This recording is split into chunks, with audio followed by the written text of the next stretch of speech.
بینەرانی پایتەخت میدیا لە هەر شوەیەکەن سڵاوتان لێبێت. کەمێک لەمەوبەر سەرۆک وەزیرانی عێراق گەیشتە فڕۆکەخانەی نێودەوڵەتی هەولێر و لەلایەن بەرپرسانی باڵای هەرێمی کوردستانەوە پێشوازی لێکرا. من دەمەوێت لەسەر ئەم بابەتە ورد و درشتی زانیاریەکانتان پێ بدەم. پێشنیوەڕۆی ئەمڕۆ بە دیاریکراوی کاتژمێری 11 پێشنیوەڕۆی ئەمڕۆ محەممەد شیع سوودانی سەرۆک وەزیرانی عێراق بە سەردانێکی فەرمی گەیشتە فڕۆکەخانەی نێودەوڵەتی هەولێر و لەلایەن مەسرور بارزانی سەرۆک وەزیرانی هەرێمی کوردستانەوە پێشوازی لێکرا. لە نێو فڕۆکەخانەی نێودەوڵەتی هەولێر بە پێکەنین و خەندە و بە باوەشێکی گەرم و دۆقەیەکی گەرمەوە چاکچۆنیان لەگەڵ یەکتر کرد. ئەم سەردانە فەرمیەی محەممەد شیع سوودانی سەرۆک وەزیرانی عێراق بۆ هەولێری پایتەخت چەندین هۆکاری جیاوازی لە پشتەوەیە. هەڵبەت ئەمە جاری چوارەمە کە سەرۆک وەزیرانی عێراق سەردانی هەولێری پایتەخت دەکاتن. وا بڕیارە ئەمڕۆ سەرۆک وەزیرانی عێراق لەگەڵ هەریەکە لە سەرۆک بارزانی و سەرۆک وەزیران مەسرور بارزانی کۆ ببنەوە و لەسەر مێزی گفتوگۆ چەندین بابەتی جیاواز و هەنووکەیی بەیەکەوە شەن و کەو بکەن و گفتوگۆی فراوانی لەبارەیەوە بکەن.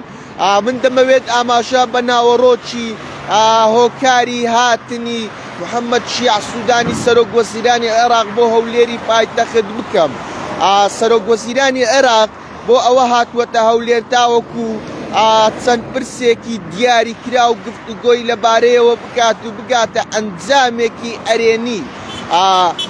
هۆکاری سەردانەکەی سوودانی بۆ هەولێر ئەمانەیە: یەکەم، گفتوگۆ لەبارەی کێشە هەڵپەسێردراوەکانی نێوان هەولێر و بەغدا، واتە ئەو کێشانەی ئەو بابەتانەی کە لە نێوان هەولێر و بەغدا تا ئێستا وەکو کێشەیەکی هەڵپەسێردراو ماوەتەوە. سوودانی هاتووەتە هەولێر بۆ ئەوەی لەگەڵ هەریەکە لە سەرۆک بارزانی و سەرۆک وەزیران مەسرور بارزانی گفتوگۆی فراوانی لەبارەیەوە بکات و بگاتە ئەنجامێکی پۆزتیڤ، ئەنجامێکی ئەرێنی. ئەوە خاڵی یەکەمی هۆکارەکەی هاتنی سوودانیە بۆ هەولێر.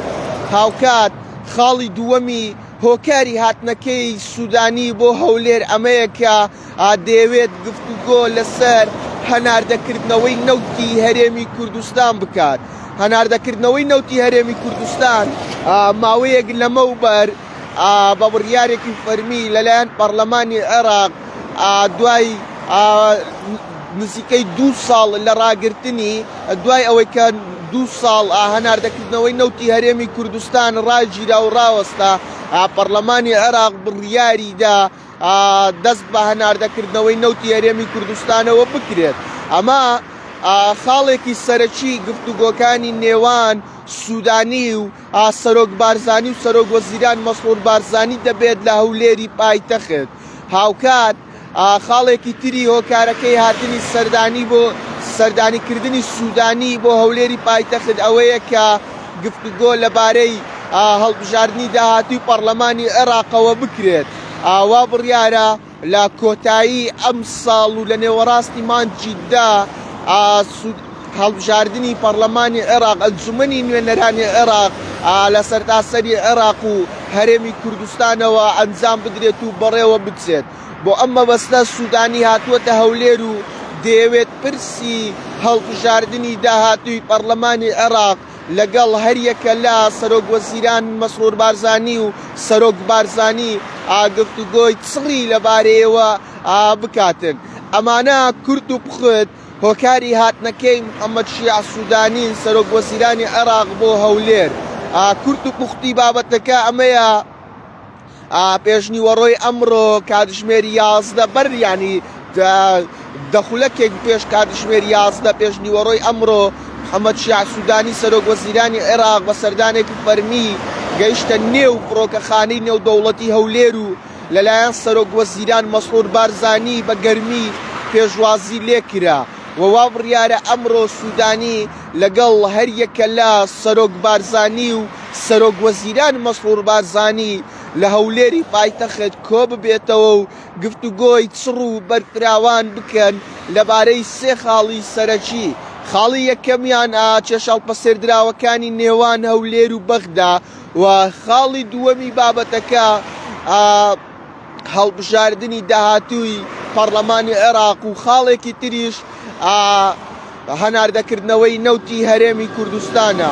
دەمەوێت ئاماژە بە خاڵێکی تر بدەم، ئەمە چوارەم سەردانی فەرمی سەرۆکوەزیرانی عێراقا بۆ هەولێری پایتەخت کە هەر جارێک دێتە هەولێری پایتەخت کۆمەڵێک کێشە و گرفت بە تایبەت چێشەڵپەسێردراوەکانی نێوان هەولێر و بەغدا لەسەر مێزی گفتوگۆ لەگەڵ سەرۆک بارزانی و سەرۆک وەزیران مەسرور بارزانی یەکلا دەکاتەوە و کۆتایی بە کێشەکان دەهێنێت. ئەمە کۆی ئەو زانیاریانە بوو لەسەر هاتنی سەردانەکەی سوودانی بۆ هەولێر. وەک هەمیشەش لە بوونی هەر زانیاریەکی تر چاوتان لەسەر پلاتفۆرمەکانی پایتەخت میدیا بێت.